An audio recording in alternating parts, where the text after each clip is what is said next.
નમસ્કાર મિત્રો, દેશ અને દુનિયાના સૌથી મોટા સમાચારમાં આપનું હાર્દિક સ્વાગત છે। તો આજના તાજા સમાચાર મેળવવા માટે વિડીયોને અંત સુધી જોતા રહો અને આવા જ દરરોજના સમાચાર સૌથી પહેલા મેળવવા માટે આપણી ચેનલને સબસ્ક્રાઇબ કરવાનું ન ભૂલતા।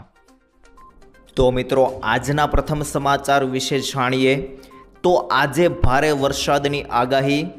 જી હા મિત્રો, હવામાન વિભાગ દ્વારા કરવામાં આવેલી આગાહી મુજબ આજે બનાસકાંઠા જિલ્લાના વાતાવરણમાં વહેલી સવારથી જ પલટો આવ્યો છે। ડીસા, પાલનપુર, દાંતીવાડા, ધાનેરા અને કાંકરેજ સહિતના વિસ્તારોમાં વાદળછાયું વાતાવરણ છવાયું છે। વરસાદની આશંકાને કારણે ખેડૂતોમાં ચિંતા વધી છે। વહેલી સવારથી જ વાદળછાયું વાતાવરણ રહેતા સમગ્ર વિસ્તારોમાં ઠંડક પ્રસરી જવા પામી હતી।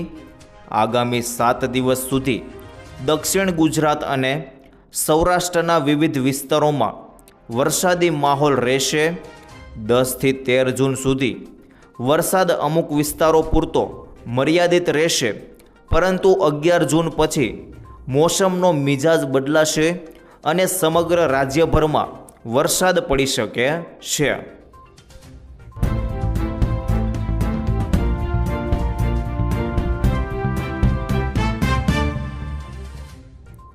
ત્યારબાદ આગળ જોઈએ તો લાયસન્સને લઈને બદલાઈ શકે નિયમો। જી હા મિત્રો, જો તમારી પાસે પોતાની ગાડી છે અથવા તમે ભવિષ્યમાં નવી કાર કે બાઇક ખરીદવાનું વિચારી રહ્યા છો તો તમારા માટે એક મોટી ખુશખબર છે। કેન્દ્ર સરકાર ડ્રાઇવિંગ લાયસન્સ અને વાહનો સાથે જોડાયેલા નિયમોમાં ખૂબ જ મોટો ફેરફાર કરવાની તૈયારી કરી રહી છે। આ નવા ફેરફારો પાછળનો સરકારનો મુખ્ય હેતુ સામાન્ય લોકોને આરટીઓ ઓફિસના ધક્કા ખાવામાંથી બચાવવાનો અને તમામ કામકાજને ડિજિટલ બનાવવાનો છે। હાલના નિયમ મુજબ ડ્રાઇવિંગ લાયસન્સની એક નક્કી સમય મર્યાદા 20 વર્ષ છે। ત્યારબાદ તેને ફરીથી રિન્યૂ કરાવવું પડે છે અને લાયસન્સ રિન્યૂ કરાવવા માટે લોકોએ વારંવાર દસ્તાવેજો જમા કરાવવા પડે છે અને આરટીઓ ઓફિસ જવું પડે છે, પરંતુ સરકાર હવે આ મુશ્કેલીને કાયમ માટે ખતમ કરવા જઈ રહી છે। નવા પ્રસ્તાવ મુજબ ડ્રાઇવિંગ લાયસન્સની માન્યતા સીધી 50 વર્ષ સુધી વધારવામાં આવી શકે છે। જો આ નિયમ લાગુ થશે તો દેશના કરોડો વાહન ચાલકોને વારંવાર રિન્યુઅલ કરાવવાની ઝંઝટમાંથી મોટી રાહત મળશે।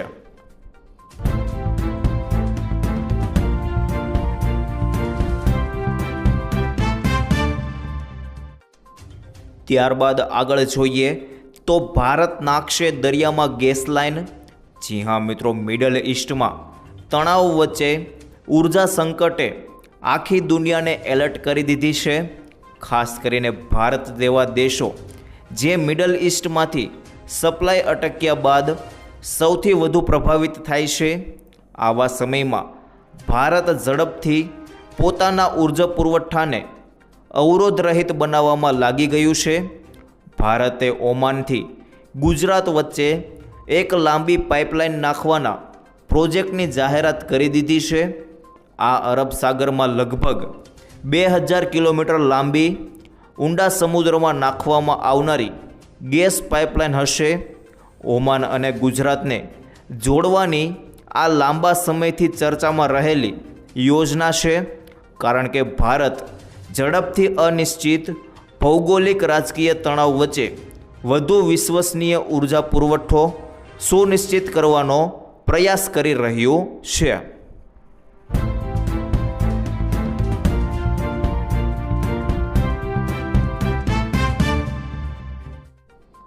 ત્યારબાદ આગળ જોઈએ તો ખેડૂતો ખુશખબરી ખાસ જોજો।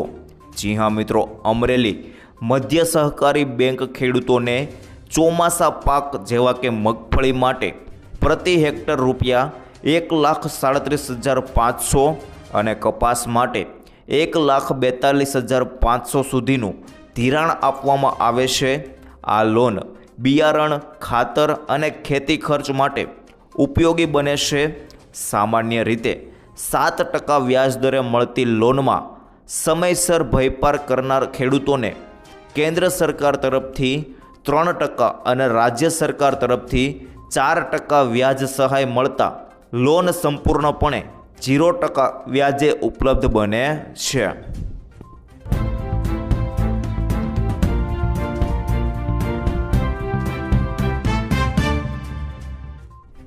ત્યારબાદ આગળ જોઈએ તો મિત્રો 2023મો હપ્તો ક્યારે આવશે ખાસ કરીને જાણી લેજો, કારણ કે મિત્રો હવે 23મા હપ્તાની આતુરતાનો આવશે અંત. જૂન જુલાઈ મહિનામાં ખેડૂતોના ખાતામાં 2000 રૂપિયા જમા થઈ શકે છે, જેની અંદર KYC અને જમીન સત્યાપન વગર હપ્તો અટકી જવાની શક્યતા છે. અત્યાર સુધીમાં 22 હપ્તા દ્વારા રૂપિયા 4.28 લાખ કરોડની સહાય આપવામાં આવી છે. નવા રજિસ્ટ્રેશન માટે હવે ફાર્મર આઈડી બનાવવું ફરજિયાત બન્યું છે. સત્તાવાર પોર્ટલ પર જઈને આજે જ ચેક કરી લો તમારું સ્ટેટસ ત્યાં શું બતાવે છે.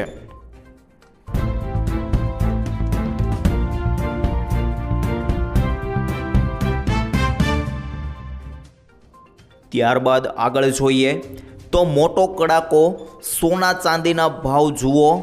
જી હા મિત્રો, IBJની વેબસાઇટ મુજબ આજે 10 ગ્રામ 24 કેરેટ સોનાના ભાવમાં 4090 રૂપિયાનો મસ્ત મોટો કડાકો જોવા મળ્યો છે અને બજાર ખુલતા જ આજે ભાવ 1,48,429 પર પહોંચી ગયો છે, જે કાલે 1,52,519 પર બંધ થયો હતો.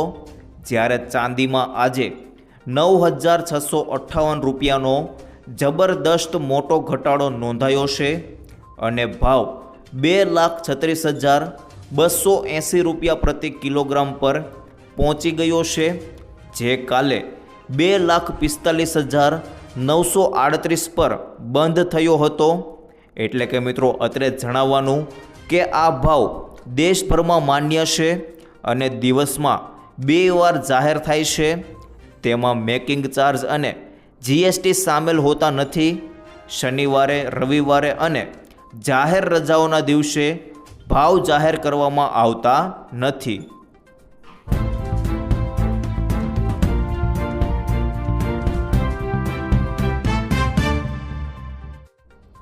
ત્યારબાદ આગળ જોઈએ તો ઉનાળાની વિદાય અને વાતાવરણમાં પલટો.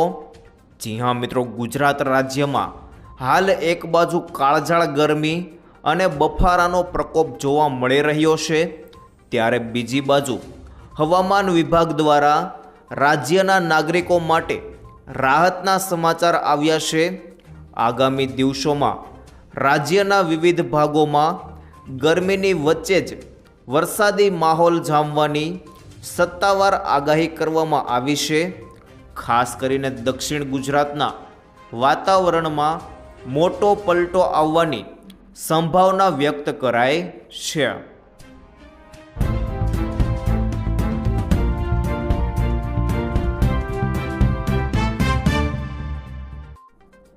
ત્યાર પછી આગળ જોઈએ તો ટ્રમ્પ હવે હાફળા ફાફળા થયા.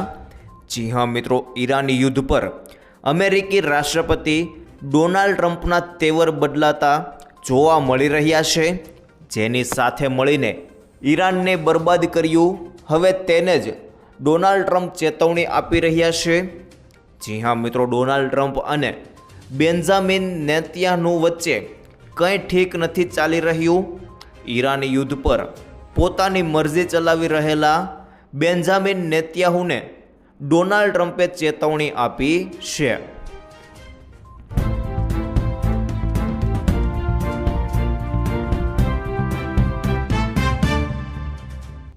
ત્યારબાદ આગળ જોઈએ તો સરકાર ઘરે ઘરે ફ્રી વીજળી. જી હા મિત્રો, કેન્દ્રીય મંત્રી પ્રહલાદ જોશીને વિશ્વાસ છે કે પ્રધાનમંત્રી સૂર્યઘર મફત વીજળી યોજના હેઠળ ડિસેમ્બર સુધીમાં 75 લાખ ઘરોની છત પર સોલાર યુનિટ એટલે કે મિત્રો રૂફટોપ સોલાર લગાવવાનો લક્ષ્યાંક હાંસલ કરી લેવામાં આવશે. હાલમાં આ યોજના હેઠળ અંદાજે 41 લાખ ઘરોમાં સોલાર પ્લાન્ટ લગાવવામાં આવ્યા છે સરકારે ફેબ્રુઆરી 2024માં 75,021 કરોડ રૂપિયાના બજેટ સાથે આ યોજનાની શરૂઆત કરી હતી. કેન્દ્રીય મંત્રી પ્રહલાદ જોશીએ સોશિયલ મીડિયા પ્લેટફોર્મ એક્સ પર એક પોસ્ટમાં જણાવ્યું કે આ યોજના દેશના ઉર્જા ક્ષેત્રમાં ઝડપથી પરિવર્તન લાવી રહી છે અને 2 વર્ષમાં 40 લાખથી વધુ પરિવારો આની સાથે આગામી 7 મહિનામાં 75 લાખ ઘરોનો લક્ષ્યાંક મેળવવાની દિશામાં ઝડપથી કામ કરી રહ્યું છે. તેમણે વધુમાં કહ્યું કે ખાસ કરીને ઓછી અને મધ્યમ આવક ધરાવતા પરિવારોને આ યોજનાનો વધુ લાભ મળશે.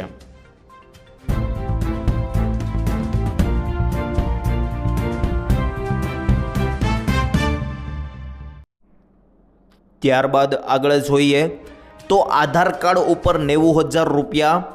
જી હા મિત્રો, તમારો પોતાનો નાનો વ્યવસાય શરૂ કરવા માગો છો પરંતુ ભંડોળના અભાવે આગળ વધી શકતા નથી, તો આ સમાચાર તમારા માટે ખાસ છે.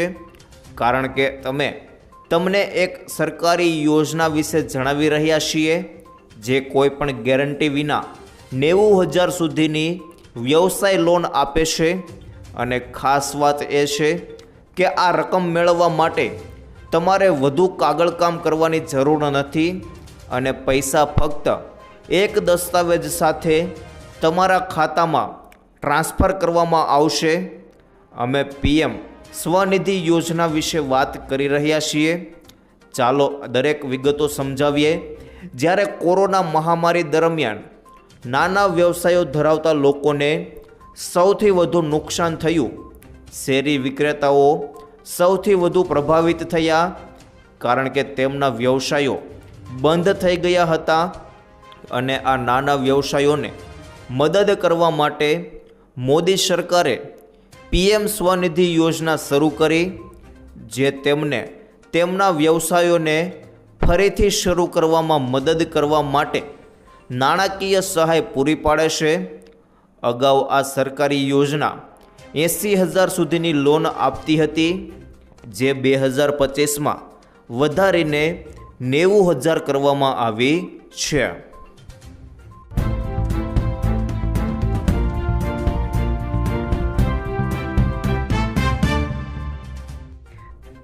ત્યારબાદ આગળ જોઈએ તો ખેડૂતો માટે ટેકાના ભાવે ખરીદીમાં ફેરફાર.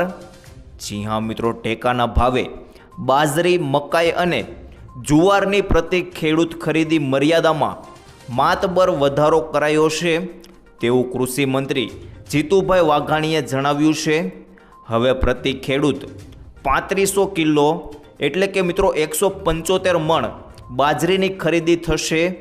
મકાઈની હવે 2500 કિલો એટલે કે 125 મણ અને જુવારની 1700 કિલો એટલે કે 85 મણ ખરીદી પ્રતિ ખેડૂત થશે.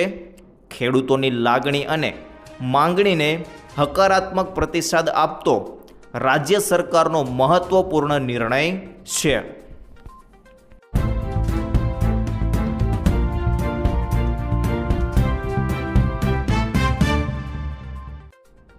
ત્યારબાદ આગળ જોઈએ તો 500 કરોડનું ફ્રોડ પકડાયું. જી હા મિત્રો, અમદાવાદના વટવા વિસ્તારમાં પોલીસ અને એલસીબી ઝોન 8ની સંયુક્ત કાર્યવાહીમાં નકલી ચલણી નોટોના મોટા રેકેટનો ભંડાફોડ થયો છે. પોલીસે 28.94 લાખ રૂપિયાની નકલી નોટો જપ્ત કરી અને 6 આરોપીઓની ધરપકડ કરી છે. તપાસમાં સામે આવ્યું કે મુખ્ય સૂત્રધાર ઇમરાન સિંઘાએ ભાડાના મકાનમાં કમ્પ્યુટર અને પ્રિન્ટરની મદદથી 500 રૂપિયાની નકલી નોટો છાપવાનું કારખાનું શરૂ કર્યું હતું.